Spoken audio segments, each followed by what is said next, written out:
So, I'm from New York. But lately, that seems to be a punchline. So I'm just relieved that we're doing the event at this hotel.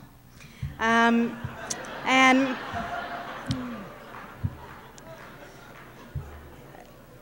I do want to share some lessons from my home state that have absolutely nothing to do with wire transfers or crossing state lines. It's such a clean crowd. Do any of you even know what okay. And do you read the New York Post or the Daily News?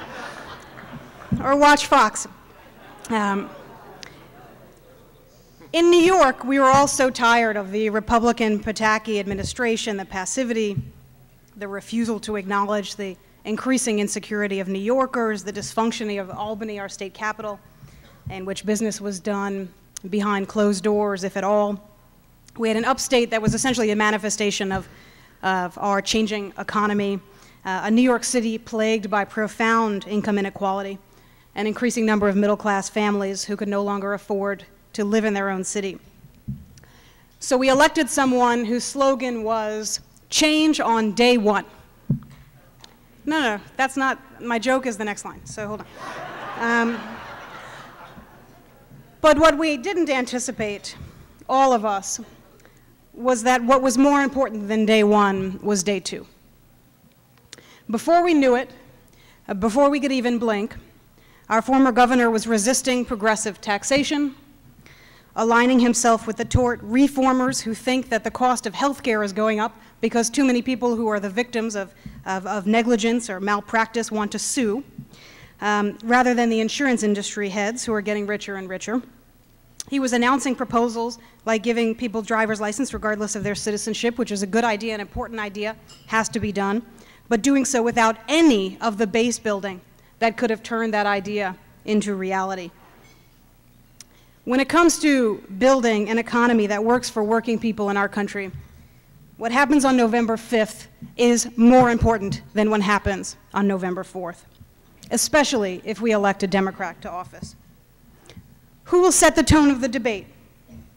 There's a profound squeeze. The other speakers have detailed it well, a profound middle-class squeeze. Essential questions of power, of government versus corporations, in which it's clear everywhere from our bankruptcy policy to our trade policy to even our higher education policy that corporations have won. But who will set the tone? Will we be talking about retraining programs as a solution? School uniforms, as if that could deal with our the profound inadequacy of our public education system? Targeted tax credits, as if targeted tax credits could solve our problems? Or will we be talking about how to strengthen the labor movement that built America's middle class?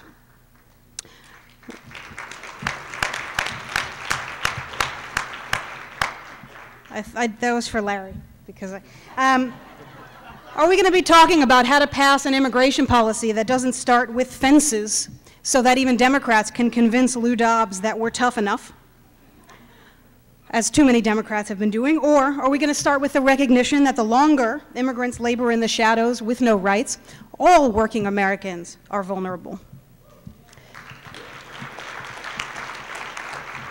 Are we going to give the federal government the ability to actually negotiate down the cost of prescription drugs? Are we going to stop passing these trade bills that continue to undermine American workers? You know, how many Democrats voted? Do you know if your local member of Congress voted for this Peru trade deal? They say do you know? Do we know? They say that the definition of insanity is doing the same thing over and over again and expecting a different result. That is nowhere more true than on this Peru trade bill, where everybody who voted for it also laments the downward spiral of American workers and our immigration crisis and continues to vote for the bills that put us in this position. On the elevator on the way down here, I met people who were at the conference before this, and that was an association of psychotherapists. And I thought there's got to be some kind of symbolic value in this fact, perhaps a joint caucus that we could put together. Are we going to stop passing diluted energy and tax bills?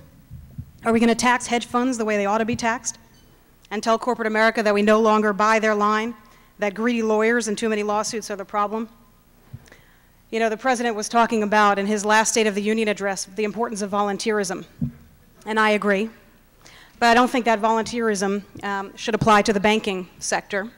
Are we actually going to have a president who's going to eliminate all forms of abusive lending practices and give judges the ability to renegotiate mortgages, reform our bankruptcy laws? If we're going to set things right, we need to lay out a bold economic agenda, and we need to stick to it. And we can't be fooled, because the piddling moderates are going to come in on November 5th, and they're going to advance their agenda of tax credits and school uniforms because that's what they think Americans want. We need to get smart about what the president can do. We need to get smart about what's on the table of Congress. And remember, there are 470 elections that are taking place that first Tuesday, not just one. And unfortunately, not every member of the House who is up for election is Donna Edwards. So we need to get smart about what members of Congress are up to. And we need to look to places to where a progressive agenda is actually being advanced. You know, we have these debates up here about, is a progressive ideology best for people, conservative ideology, is government good, is government bad? The best way to have that debate is to actually highlight where government is working. There are people in San Francisco who now have paid sick leave. There are people, workers in New Jersey, who are soon going to have paid family leave. There are states and cities that are actually pioneering solutions to climate change. We need to get those stories down, because even if, as progressives like New Yorkers, we are inclined to be negative, the truth is, and we have good reason, as I started with, the truth is that it is those success stories that will actually help us advance a progressive agenda, not just a critique of a conservative ideology. But to do this, I think we're going to have to broaden our understanding of shared economic interest. And I say this with all due respect to the labor movement. They are going to have to be as concerned about progressive taxation and making that a litmus test for their endorsements as they are for the Employee Free Choice Act. And immigrant rights groups are going to have to march as strongly as they would around the Employee Free Choice Act, as they would around comprehensive immigration reform. We are all going to have to think of our interests more broadly. Ultimately, I'm going to take the train back to New York with my head held up high, because thanks to the Mann Act, and if you don't know what that is and you think you might want to know, you should research it. In New York, we've been given a do-over.